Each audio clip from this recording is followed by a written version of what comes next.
I will be whole. I wanna be, I gotta be made whole. I gotta be, it's time to be made whole. I'm gonna be, just wait and see. I will be whole. I'm Dr. Tracee Perryman. Among the things that keep me busy is music. I love to write, sing, and perform. I've been happy to learn how music therapy can reduce anxiety in substance abuse programs as well. How can we use music to help our everyday wellness?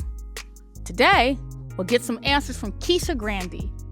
Kisha is an original member of Kirk Franklin's great gospel group, The Family.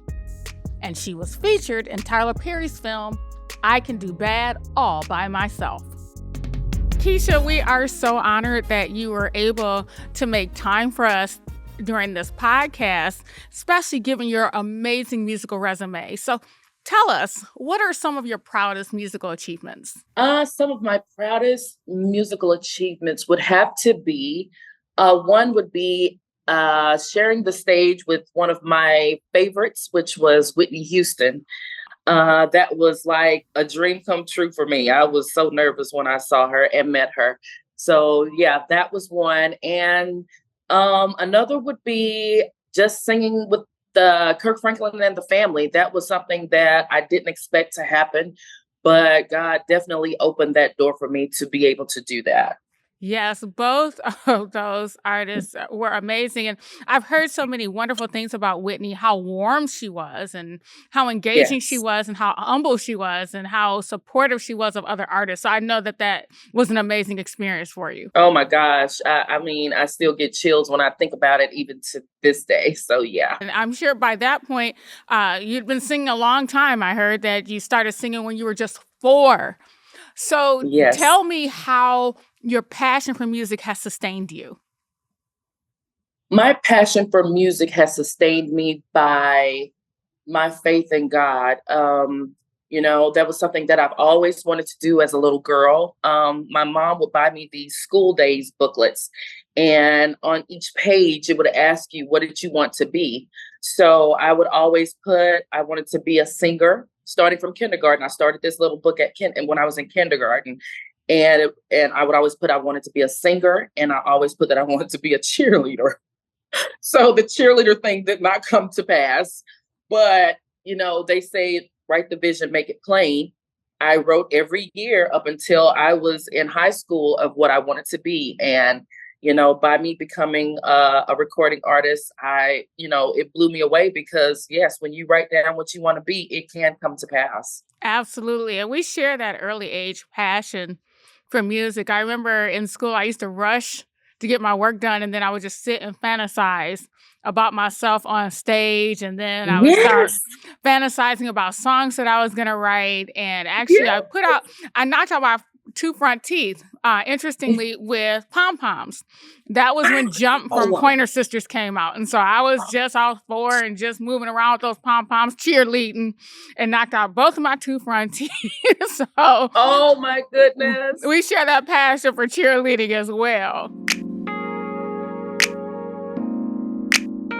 So you also touched on faith, and I know you've done a lot of work in the gospel music industry. So tell me the role of faith in keeping you mentally and emotionally whole. There were times in my life that, my faith was what saved me.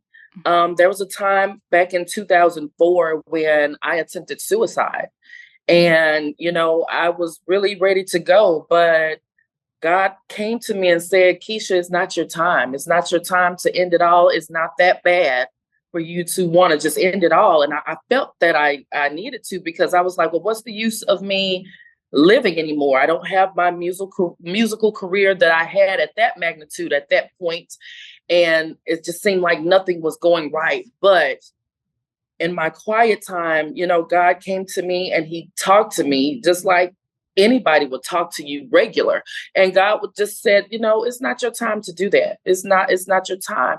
Just be patient and believe that the things that I promised you, it will come to pass.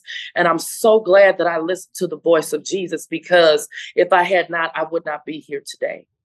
Well, it's very important. And you brought out the importance of listening to that inner voice, which Yes. especially in the music and entertainment business, there are a lot of voices, right? Oh, yeah. And there's a lot of pressure Yes. to succeed. And Mhm. many have said that show business is the reason why they slipped into a depression or slipped into drug use or feeling like everything was over. Yeah. Those are things I've observed, but are there any other aspects of the entertainment industry that you think contributes to feelings of hopelessness and helplessness and depression and drug use and so forth? Especially in this day and time, there is so much pressure on looking a certain way, on being a certain way. So when you have all of this pressure of you have to look this way, you have to be this size, you have to do this, you have to do that, that can drive anybody crazy. So if you don't have a background or if you don't have faith, some sort of higher power belief, it can it can make you go crazy. So I mean, I just believe for myself, in my opinion, having faith in God and having a relationship, and that don't mean go to church all the time. That means having a personal relationship with God. If you don't know how to read the Bible, you can go online and say scriptures about, how I can make it through. Scriptures about pressure. I mean, anything like that, you can Google that stuff and it'll pop up of what you need to read in order to help you through whatever situation that you're going through. So I just want to encourage anybody that, when you're going through stuff, get on that internet. We get on social media all the time, and I'm one as well. Get on social media and figure out, look up what you're going through. And for that spiritual aspect of it, Google, whatever it is that you're going through, how can I get through this? And there's so many things that can help you through that. So elaborate a little more on that, because a spiritual life, right? It requires some discipline, even if we don't go to church every Sunday. There has to Yes. be a regimen in place, right? So can you kind of Yes. walk us through your regimen as to how you keep yourself spiritually fortified? So what I do is every morning before I start my day, I pray. I pray to God. My fiance and I, before I go out to start my day, we pray together. I have friends that I talk to that, keep me motivated. For myself, I look at spiritual content online. Some of my favorites are Ty Tribbett, Keon Anderson, and Bishop Jakes. A few people that I look at, just when I'm thinking about, Lord Jesus, what am I going to do about this situation? Or what am I going to do about that situation? As soon as I click on one of their pages, they're talking about what I'm going through. And I'm like, Lord, see, this is the answer for me. You just click on stuff and sometimes it just is talking about what you're going through. So those avenues, having a person that's in your life that's spiritual, where you can call them and talk to them and say, hey, I am feeling so down today and I just need some encouragement. So you need a person in your life that can encourage you. It's okay to have girlfriends where you hang out and all that stuff, but you got to have somebody that's going to encourage your spirit man, in order to allow you to make it through day by day. So you need that type of foundation, I believe.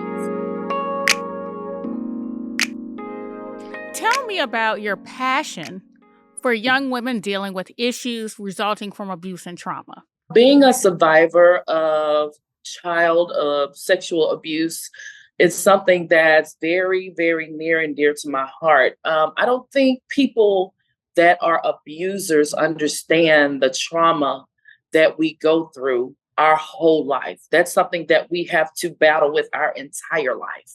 For myself, it made me very promiscuous. So, I didn't understand as a kid, like, why am I having these feelings? From the age of 5 to like 7, I was sexually abused by some of my biological mom's brothers. So, it was trauma. I was traumatized by it. So when I got older, I would always say to myself, like you said, I always envisioned myself doing this and envisioning myself doing that. And I envisioned myself having some type of organization where I could help people that have been in the same situation as I. So I am in the process of starting my nonprofit organization to help battered women. I've never been battered, but I've been mentally abused. Also, children that have been sexually abused. And, a lot of people, they don't, even to this day, people don't talk about their trauma of being sexually abused as a kid because for one reason or another. But I want to have a safe place for people, kids, anybody that have been in that situation, to have a place to where they can talk to somebody about it and have that comfort zone to be able to release what they've endured, because people do not understand how traumatizing something like that can be. So yeah, that's something that I have done and am doing now. As you were talking, I was thinking about Donald Lawrence's song, Deliver Me. How we tend to think that once you join a church or once you develop a spiritual life, that the struggle just dissipates. No, And no. that's not reality. We Yeah. are, I would say, each day being transformed, right? That's With right. a degree of grace and just Yes. acknowledging that struggle and the voids and the holes are still there. And Oh, we man. are, all of us in some way are broken people, right? Mhm. That are just Mhm. trying to heal a spot or heal a wound that we may not have, or Yeah. give encouragement to someone who shares a similar wound that yours will eventually scab, right? Yes. And the Yes. scab will fall off. The mark may still be there, but healing is also present. So Yes, I it really is. appreciate you sharing your personal story and the Thank work you. that you are doing to amplify the message, be a conduit of healing. Do you have an idea of some of the specific supports that you'd like to provide? Definitely child sexual molestation,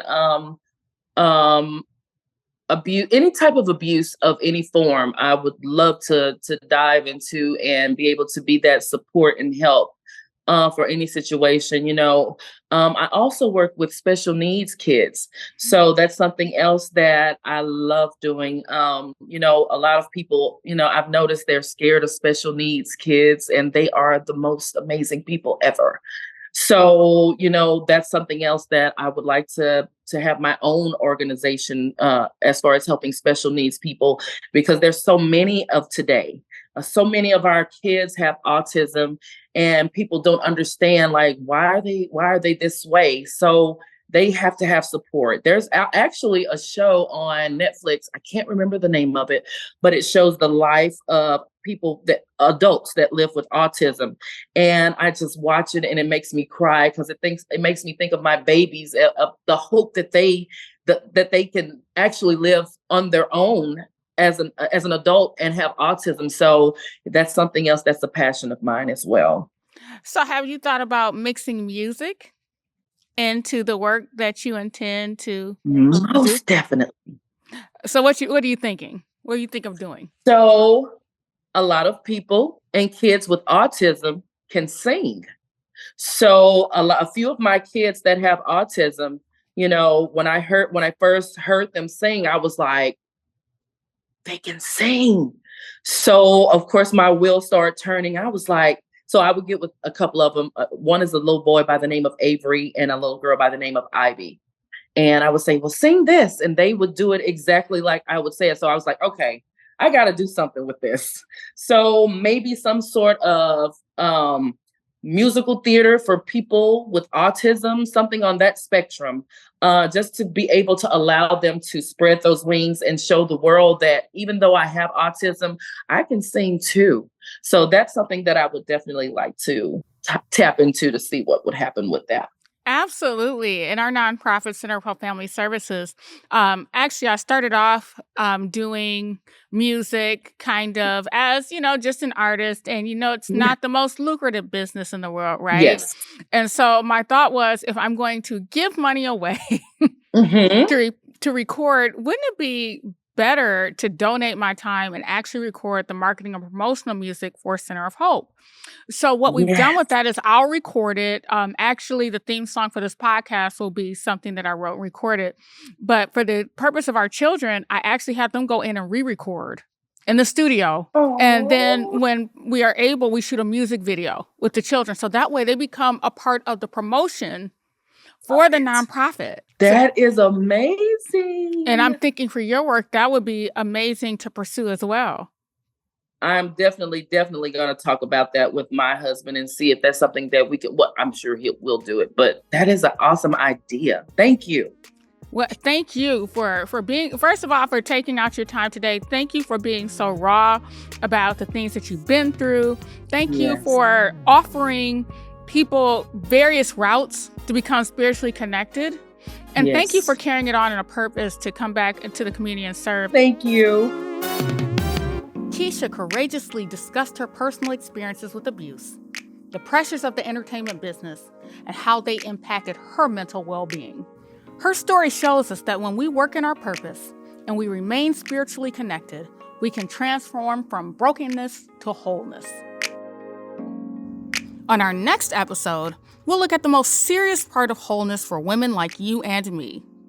Suicide rates in the African American community have recently climbed as they have decreased in other demographics. But why? We will speak with crisis expert Valerie next time on Elevating Wholeness.